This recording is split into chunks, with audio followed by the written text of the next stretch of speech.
Commander Chris Ferguson is the man who will take the last shuttle into space until he brings it safely back. There's no time for sentiment. I'm not sure how much space that's going to take up. He and the crew of Atlantis are making the final preparations. This a run-through of docking the shuttle with the International Space Station. At that moment, the two will be travelling at 17,500 miles per hour, 200 miles up. Is this some duct tape on? There's no margin for error. Nicely done, Bam. Copy that. The other shuttles have already made their final journeys when Atlantis, like its sister Discovery here, touches down and heads for a museum. It will be a significant moment for NASA. It'll rely on Russian rockets until commercial space travel can do the job. They've put a brave face on what is undoubtedly a difficult time for everyone here. This is all I've known in the space program as far as the time I've been here as a space shuttle. And I think, it's probably like an old car that you get used to and you love to drive, but eventually it's time to move on. And we've come to that point. So it's been a fantastic vehicle. It's done its job remarkably well. I don't think the general public realizes how truly technical and how, this is an amazing, amazing vehicle. 4,000 people will lose their jobs at the Johnson Space Center in Houston when the shuttle mission ends. It's a place where space touches every part of the community. One veteran of the first shuttle launched 30 years ago says it will be a tough transition. They could all be making more money as doctors and engineers and computer scientists and pilots elsewhere. They'll be all right, but it's still worrisome to a lot of them.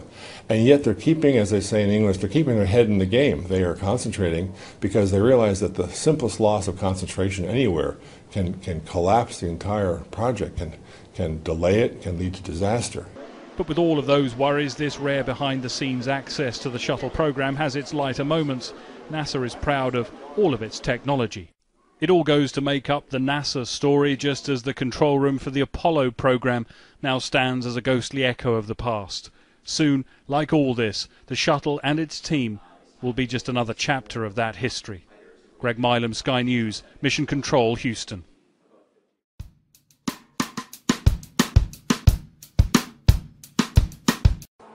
They're the swift, silent symbols of Wimbledon, sharing the spotlight with the stars but obliged to blend into the background.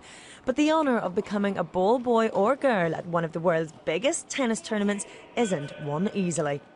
From initial applications, 700 make it through to the selection process, and after months of training, just over a third make the grade.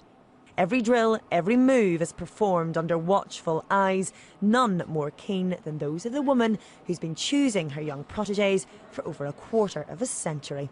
It is quite ruthless. If they don't go with our rules, they don't last for a start. Some of them actually look like ball boys and girls, just from the way they stand. I think it's sometimes a gut instinct as they walk through the door. There's something about them that you instantly recognise. I think it's because when you've done it for so many years, you just somehow pick it up. Keep going. As well as general fitness, the ball boys and girls need to know the game inside out and read the player's every move. Most difficult of all, though, is simply standing still. For quite some time. No easy task for energetic teenagers. After repeating these drills week in, week out for 5 months, it's hardly surprising just how badly they want to qualify for Wimbledon. Oh, so desperately. Once I thought I got out and I was so upset. Yeah, I just really want to be there because after you've done 5 months of training, you don't want that to be wasted. I'll be upset because some of my friends didn't get through and they're quite unhappy about it. But yeah, just have to try your best and that's all you could do really. For those who've lasted the distance, the real work begins on Monday. Over the next fortnight, 500,000 fans will be watching on court, with millions more tuning in around the world. At Wimbledon, everyone has to be in peak condition, even if they're only children. Orla Chennaoui, Sky News.